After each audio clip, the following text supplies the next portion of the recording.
I'm going to talk to you about Active Shooter. As the headmaster said, I started off my career in the police department, became an attorney, joined the FBI. So other than the obvious, I've gone from one hated profession to another. I have the experience, however, in talking about the active shooter because I've been there for quite a bit and responded to a number of active shootings, including Gabby Giffords. As an aside now, I go out and I teach and I do these. My other major client is the NFL. And so on any given Sunday, I'm somewhere in the country at a football game during football season, heading down to Atlanta for Super Bowl. You heard him say that I did 9/11, Oklahoma City bombing, all these major events. Now with the NFL, on a Sunday, I am the guy checking the air pressure in footballs to make sure they're properly inflated. I swear, that's true. So I call it the Patriot Act. And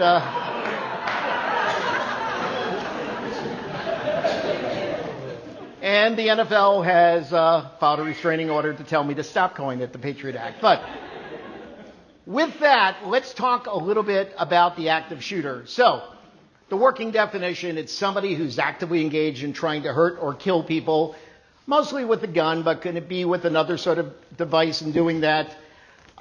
It often is over before law enforcement arrives. So it's one of the things I want you to take from today. It's not just about keeping yourself safe. It's understanding that whatever happens, you're going to have to be prepared because it's going to be over before somebody gets there to help you out otherwise. This is not a new problem. We've had a lot of active shootings in the United States over the years. The last 10 years alone, we've had over 160 active shootings. We've had over 500 people killed as a result of active shootings and thousands literally shot. So it's a problem that's going to continue to persist. It started, the first true active shooting, some people may recognize this, University of Texas, the Tower shooter back in '66, having taken action. Then we had McDonald's back in the 80s. This was actually in San Diego where I was a police officer, although before my time. Luby's Cafe was another famous active shooting because it started putting on the map where are we really safe? Because it's schools, it's restaurants. Columbine. Everybody remembers where they were during Columbine. This was a big one. We had not seen active shootings to this degree before in a school setting, and yet here we have it in Columbine, students trying to hurt other students. Then Virginia Tech. This one was an individual who was emotionally disturbed, as are many of the active shooters.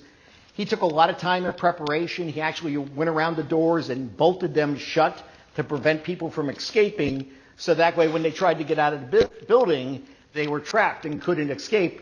What they needed to know was how to hide in the event that you can't get away from the shooter. We're going to talk about that. The movie theater in Colorado, where all those people were injured during the showing of Batman. Sandy Hook Elementary. Now even our elementary kids are not safe anymore because the active shooter has no discretion.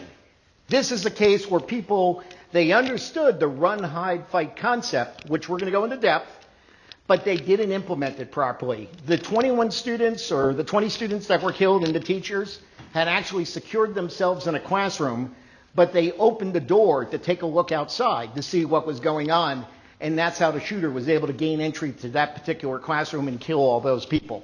So we're going to talk about what you're actually supposed to do. The Pulse nightclub, here we had a large number of persons that were shot. Shows up at this nightclub, he had staked it out, knew the exits, the entrances, etc. And he had a captive audience. There were very few ways to get out of this building.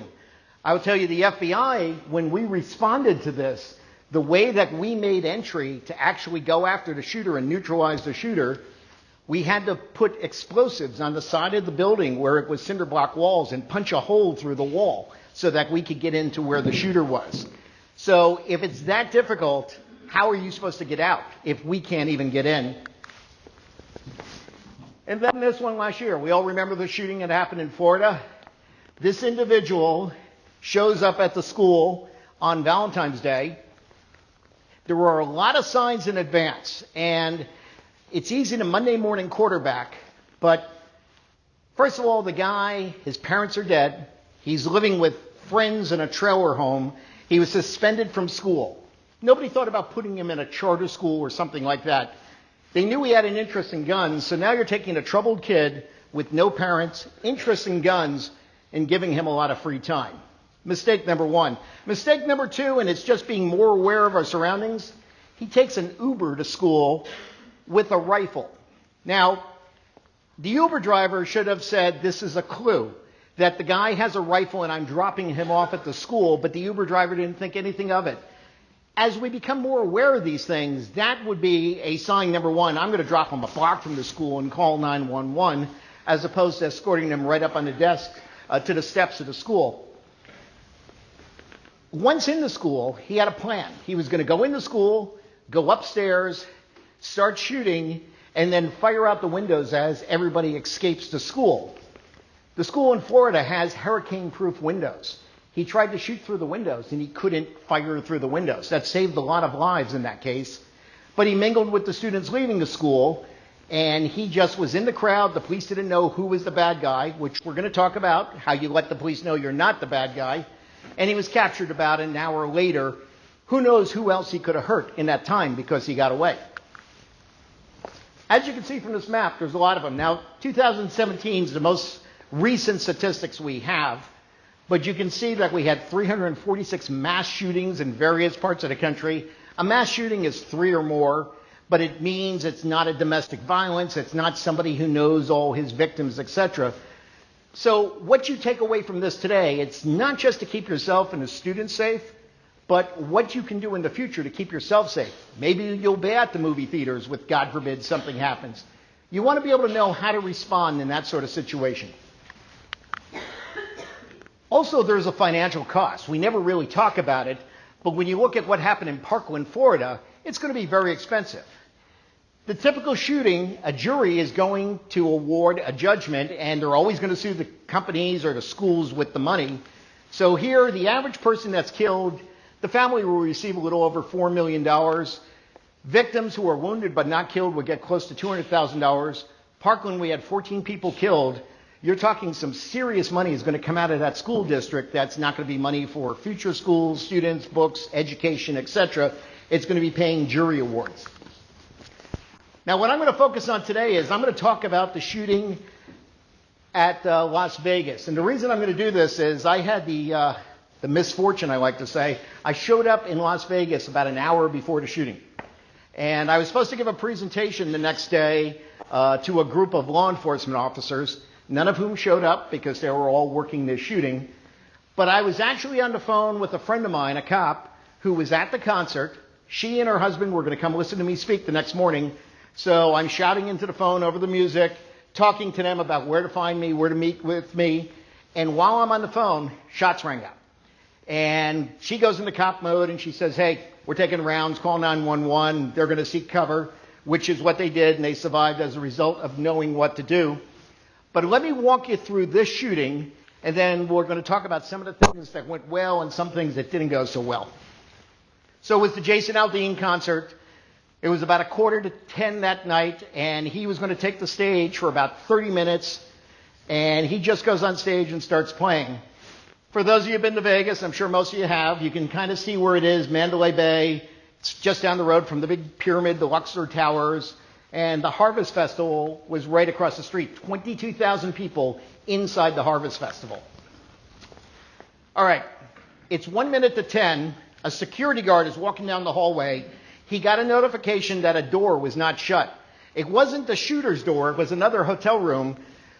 But this guy was looking out the door and he sees security coming, so he assumes security's coming for me. So he opens fire down the hallway and shoots the security guard in the leg. Security guard crawls to a place where he can take cover, gets on his radio and calls it in. The adrenaline is pumping so much, he fails to mention that he's been shot.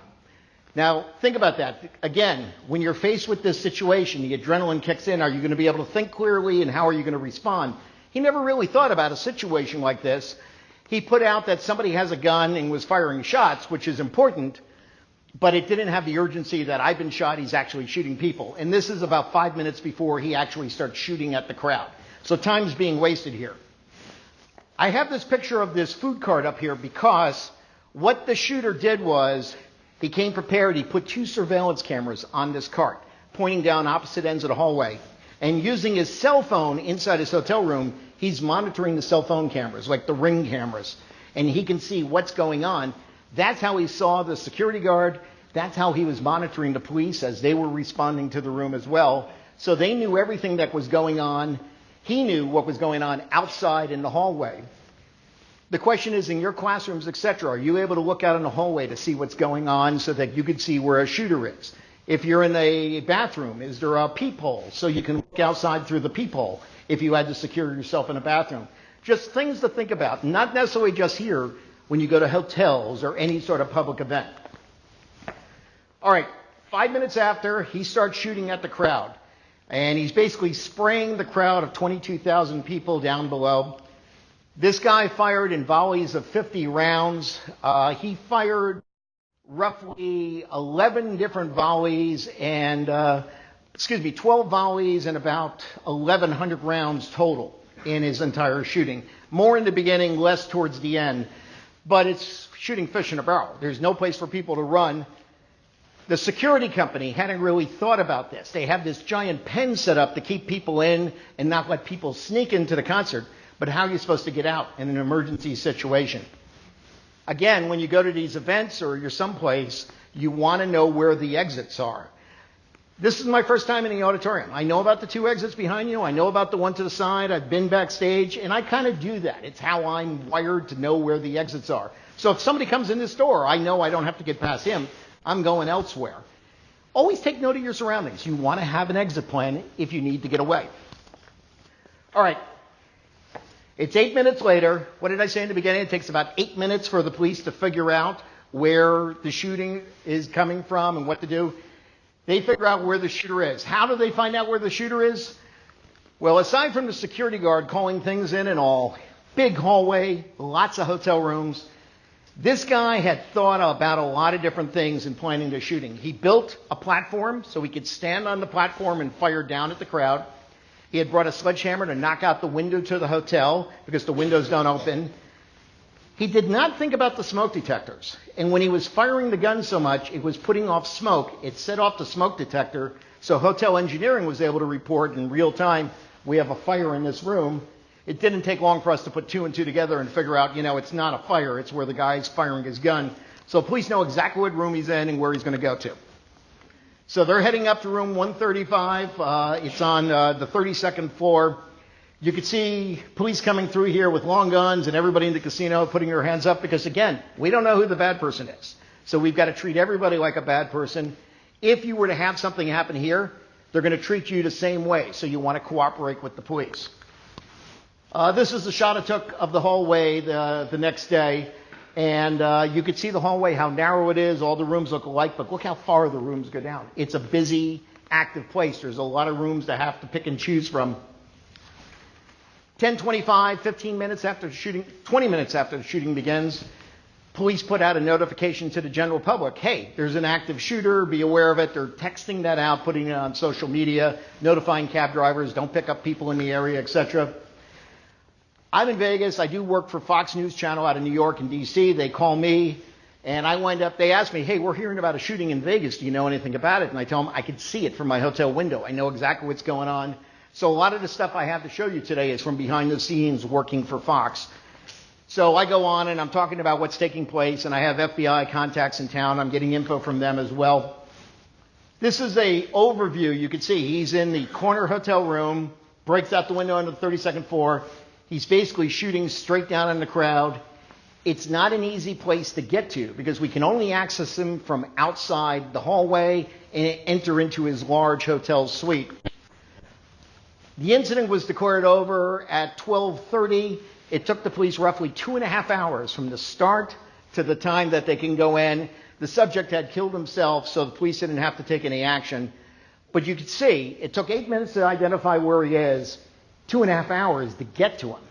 You've got to be able to protect yourself. You've got to know what to do so you can keep yourself safe. My friends who were cops, they got under a car to take cover. They were there for 2.5 hours until it was safe for them to be removed. Take a look at the next day, and you can see how long this goes on. So that's Monday morning. If you've been to Vegas, you can recognize it normally is not quiet like that. You can see everything's closed off. There was crime scene tape down the Vegas Strip as far as the eye can see. In the afternoon, still the same thing, and this went on for days. The sad part is there's still victims out. They have so many dead persons that it takes time. And they still had people on the sidewalks who had bled out trying to get away from the carnage. It was a long time before everybody can be removed and brought to the mortuary. So that afternoon, I'm showing you this. I'm out there for Fox. Look at the strip. I mean, there's nothing out there. It is dead quiet. There is not a car on the road. Everything is shut down. It is not business as usual. If something were to happen here, it's going to be not business as usual for quite a while. When I went to the Gabby Gifford shooting, it was a shopping mall. There was a Safeway and a bunch of other stores. We were shut down for 7 days. Nothing was taking place in there. So you have to think about, all right, classes, are they going to resume? Are students going to go elsewhere? How are you going to do your job? And how are things going to continue? But things will close down for a period of time. This is a look at the crime scene. You can see that it's really large. You can see the fences making it difficult for people to get out and exit quickly in an emergency. A little bit more of a close-up. What some of these investigators are doing, I use this picture because these guys are actually from Phoenix. They went out there. We brought in agents from all over. They're looking for shell casings. One of the conspiracy theories was, were there multiple shooters? They retrieved every shell casing they could find, and they accounted for virtually all of the shell casings to be able to show they were fired from the same weapon, same caliber, etc., so that there was no secondary weapons being used. There was just one weapon, one shooter. Here they're walking around with plastic bags. This is after they've collected evidence. This is like on day Wednesday. They're now looking for personal belongings to return them to people or the families of those that were killed. And that took a couple of days as well to do. This is a picture of the coroner's truck. I talked about the body before out on the sidewalk. Your typical coroner's office, like this town, for example, they may have one van that's made to move one or two persons at a time. We had 58 killed. So you could see they're literally, some of the bodies are stacked up here, and they're putting them in refrigeration trucks to try to deal with the carnage. But think about some of this and dealing with this, plus the psychological effect on the people that have to be exposed to all this as doing this for a living. This is a list of the weapons the guy had. He brought in a lot of different weapons. Interestingly enough, he only used one gun. And let me show you the room, the layout there, where you can see the bottom, the hallway, the main entrance, and then he was shooting by the windows. This is inside of his room, and I point this out so he had stacks of magazines right there fully loaded, ready to go, but he didn't use them, didn't use any other weapons, just the one weapon he was firing, which malfunctioned after a certain point. I'm going to talk about that in a sec. Here you can see now the subject, he's lying on the floor, he took his own life. It's obviously been edited so you can't see anything, but these are all the shell casings that were on the floor from him shooting. And he wrote a note. So everybody was hoping when the note was found, is this a suicide note? Is it going to explain the motivation? This is part of his planning. He basically looked at where he was going, measured the distance, figured out the wind that night, and he was making mathematical notes of where he should sight in his rifle based on the windage, etc. So just like a hunter would do, he was taking the time to do all this. Very well thought out, planned action, as are most active shooters. They put in some thought to what they're going to do before they carry out the shooting. So, what do you do beforehand? Whether it's school, your work, both here obviously, or social, you want to be aware of your environment. You want to know where you are, where the exits are, and also the possible dangers. If you're in public, there's always a possible danger. Now, I'm not saying to be paranoid. I am not paranoid, but I'm mentally prepared. I know that I'm going to act in a certain way if a situation happens. You'll want to make a note of more than one exit. Like I talked about before, there's two behind me, there's one to the side, others in the back. It's good to know how to have a way to get out when you need to exit the building.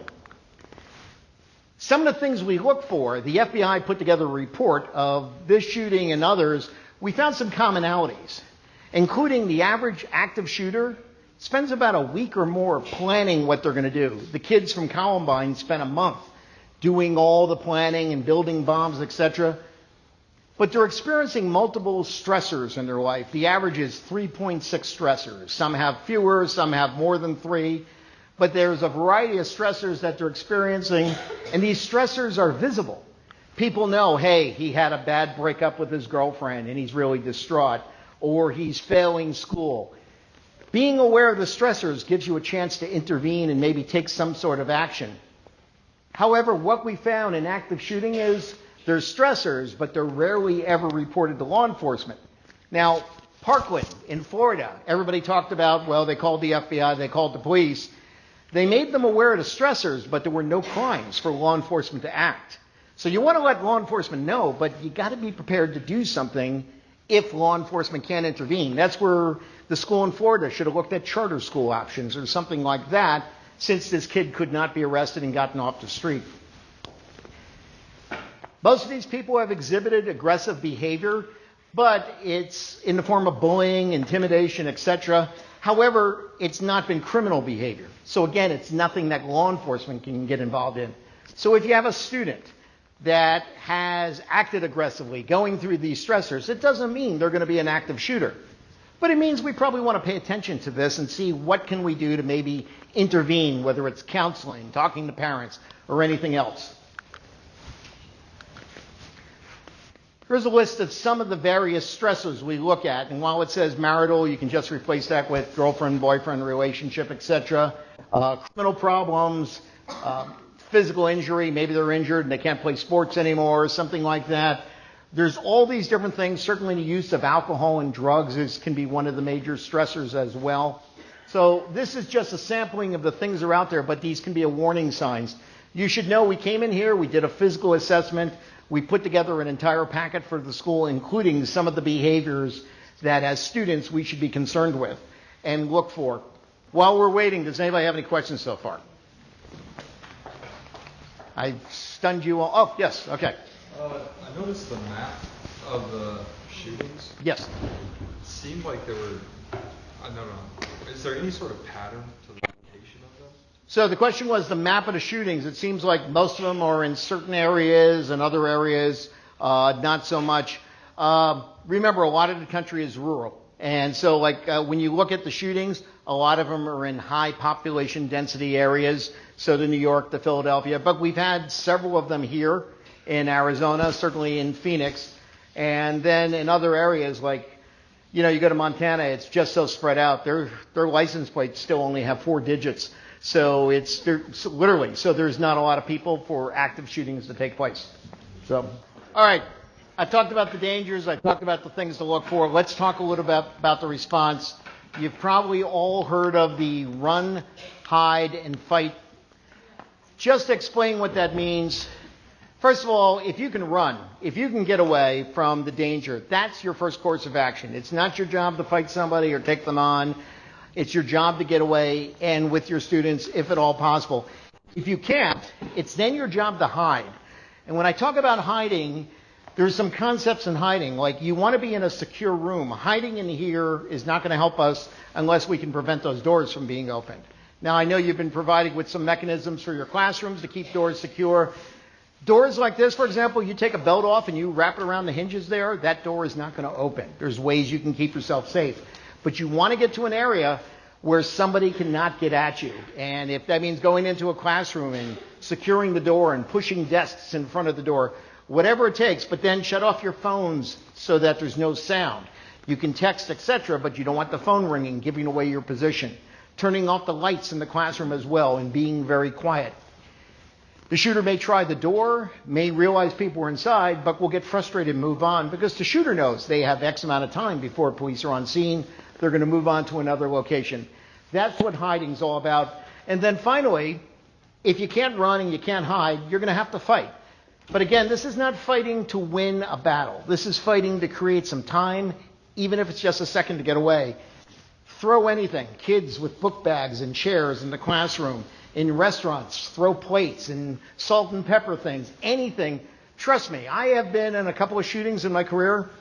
It's very hard to shoot when somebody is pelting you with things in any way whatsoever.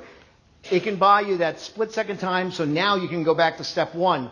Running, getting away, and getting somewhere that you can hide and remain safe. Now, what I'm going to do here is we're going to play a video. Before I begin the video, just to explain, this is from the Gabby Gifford shooting.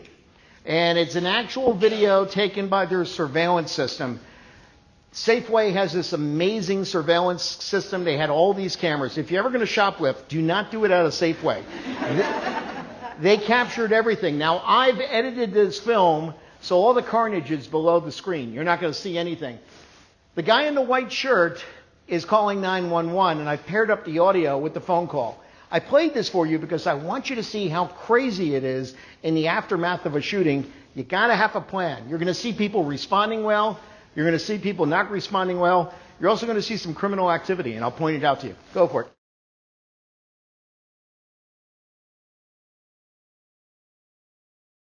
We had 6 people shot and killed, 5 of whom died instantly. The 6th died at the hospital later on, the young lady. We had another 13 people wounded, and all these people were out on the sidewalks being treated, etc. And just as an aside, so one of the things I did, I raced from my home down to Tucson and was on scene. Later in the coming days, there were a lot of things we had to do. We were on scene for 11 days there, and one of which is retrieving evidence. And we have the entire FBI office is down there, over 200 agents working this event, and we're still shorthanded. So I was jumping in doing things that younger agents would normally do. And one thing I had to do was go to the hospital gowned up. During surgery, I had to collect a bullet from the doctor that was taken from a victim because it's evidence. We want to use this if we're going to go to trial. I was contacted by the victim afterwards, this woman. She wanted the bullet back, and she was claiming possession because it had entered her body. It was now her property, and she wanted it back from the FBI. And I actually think she got it eventually. I mean, you want your bullet, you can have your bullet. We just need it for the trial. But it's interesting how people behave in these sort of things. All right. When the police arrive, we don't know who's who, so you want to remain calm. What you're going to do is you're going to raise your hands up, just like we saw in the pictures at the casino. Everybody had their hands in the air. You want to let them know you're not a threat. I'm not looking at your face. I'm not looking at your waistband. I'm looking at your hands, because the hands are what's going to kill me. And so I'm looking for weapons. You keep your hands up. You're not a threat. Nobody's going to take you as a threat. Don't make any quick movements. Don't reach in, pull out cell phones. Just be calm, hands up in the air for the cops. Follow their instructions. They're going to tell you what to do. If you start arguing with them, they're not going to listen to you. Our job is to come in and neutralize the threat. We'll rescue victims after the threat has been neutralized. So don't stop and ask for help, ask for questions. Even if you're bleeding, they're going to move past you. We have to get to the threat first because it doesn't do anybody any good until we can stop the person who's doing all this. If you're going to help the police, provide them. Tell them how many shooters there are and where the shooters might be, a description of the shooter. Just like that guy did on 911. He did a great job in providing information. It's extremely helpful, and let us know how many victims, if you know. You heard him say Gabrielle Giffords was shot and at least one person was dead. We had 19 people shot in various degrees that day. But again, tunnel vision, he only sees what he sees. He's not seeing the big picture. Have an emergency plan. Well, I'll tell you, your school has an emergency plan because they took the time to put this together. But understand in this plan, what's the method? How are you going to notify students and faculty? If an active shooter comes in the door today and starts shooting in a hallway, you may not hear it from your classroom. What is your school's plan to let the rest of the school know that there's a danger? And I know you have a system in place. Evacuation procedures. How are you going to leave the building? And also, what are you going to do in an emergency? If somebody's in the hallway and you can't go out the door, are you going to go out the window? Are you going to stay put, shelter in place? Make sure you're discussing all this and you know what you're going to do. The emergency notification system. Make sure that if people are out of the building but coming back, I saw the softball team leaving today. If there's an active shooter situation, you don't want them returning to the school, especially if this is going on. Make sure that people are out of the building, stay away from the building. And also, how are you going to notify in the midst of all this? Call the police and law enforcement, the fire department, etc., whatever you're going to need. It may be just dialing 911, but you may have a system in place where more than one person is going to do it. Because what if the person whose job it is to call 911 is the first person injured when the shooter walks in the door? Have these things planned out in advance. I keep emphasizing, got to have more than one evacuation route. If your job is to walk out of your classroom and turn right and go down the hallway, know that if you can't go right, you have to go left, where you're going and how you're getting out of the building. If you have substitute teachers here or anything like that, make sure you have the exits posted conspicuously.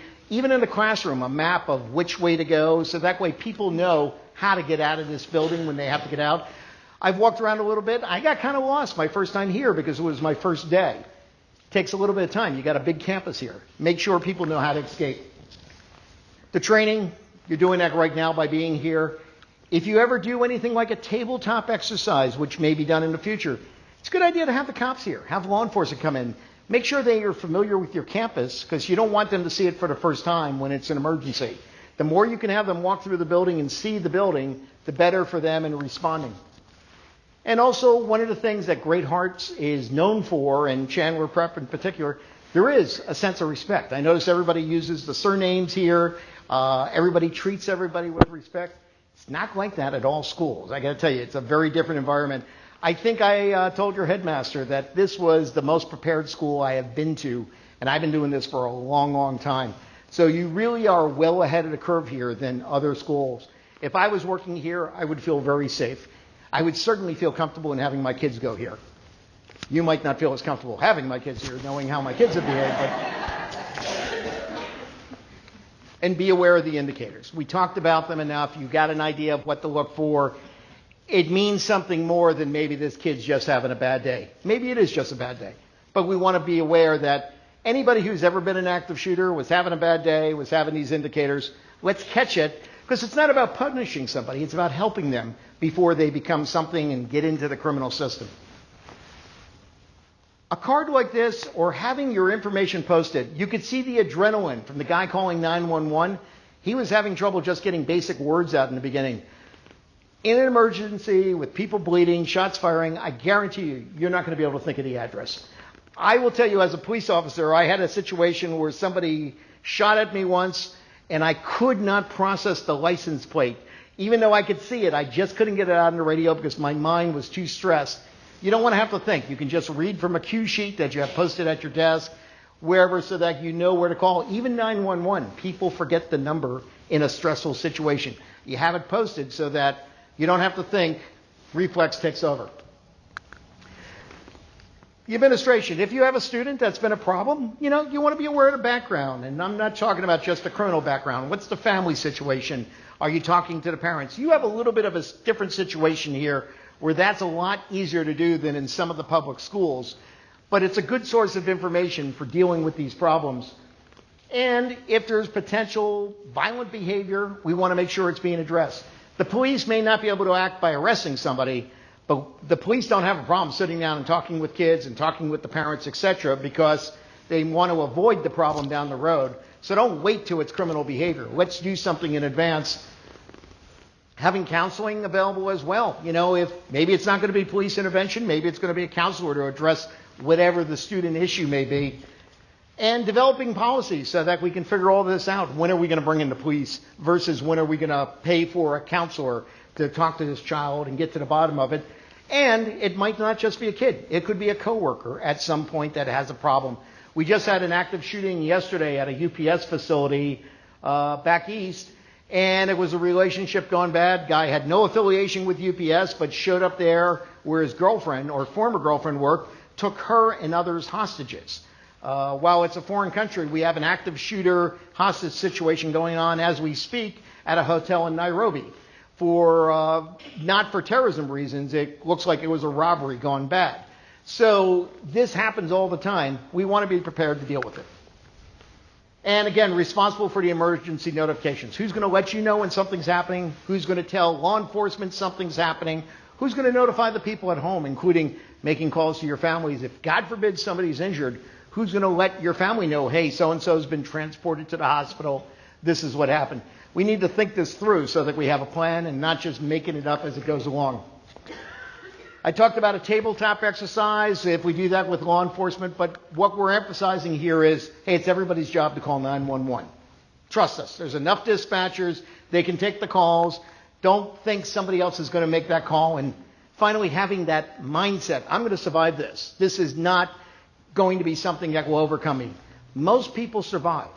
Even when we look at the 500 deaths in Las Vegas, 58 deaths in Las Vegas and 500 wounded, there were 22,000 people there. Most people survive. You will be one of those people if you have the right mindset.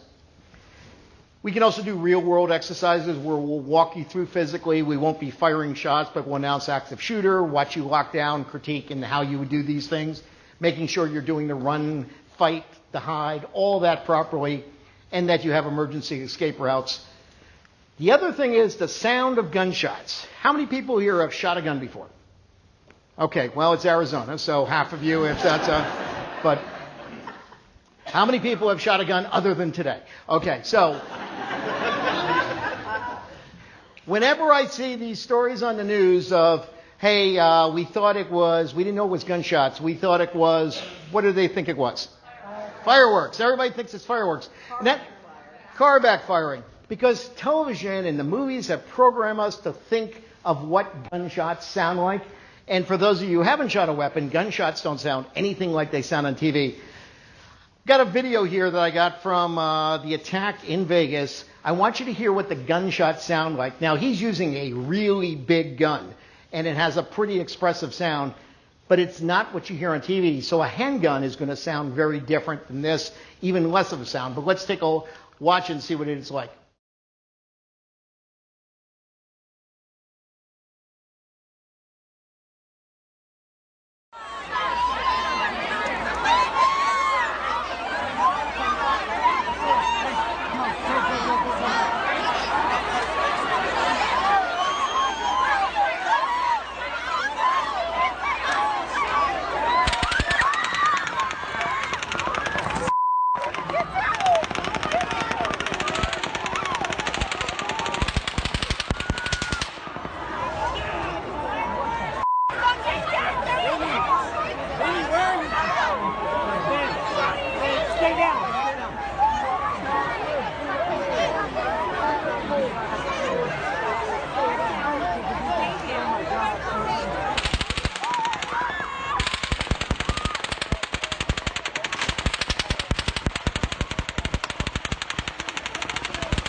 It's not to say you can't go to Vegas, have a good time, or be anywhere on New Year's Eve and have a good time, but you got to have some responsibility for yourself or designate somebody to be responsible. You got a lot of people drinking there, and you can see they're standing around drinking their beer while shots are being fired down. They're not processing information well. And then you have other people that were trained old school. You get down. Well, getting down helps if you have something to get down behind that bullets can't penetrate, but they're just on the field there. And it was easy shooting for this guy. He fired 1,200 rounds, and over 600 people were hit or killed, which means that he did not miss at least half of the time, and most people were shot multiple times. So pretty much every round he fired went somewhere. And that's because nobody got up and ran. There were huge gaps of time in between. Likewise, when I talk about the security company and the concert, they've got a PA system right there. They could be getting on the PA and announcing, we need you to start exiting as quickly and orderly as you can, etc. But nobody's talking. Nobody had thought about this. And I had heard, well, who would ever consider that somebody would fire from a high-rise? Well, think of the Kennedy assassination, first of all. When the president comes to town, we would supplement Secret Service by putting agents outside of buildings and staring at the building. That's what we did. To us, it's common knowledge. So if I'm planning for this concert, I'm going to put a security guard. His job is just to watch the building. The minute they break out the glass, I know something's wrong, and I could report it to the police and let them take action. That's why we need to get out of the shell and start thinking about these things, because when it happens, it's deadly. All right, teachers and faculty. Students are going to follow your lead.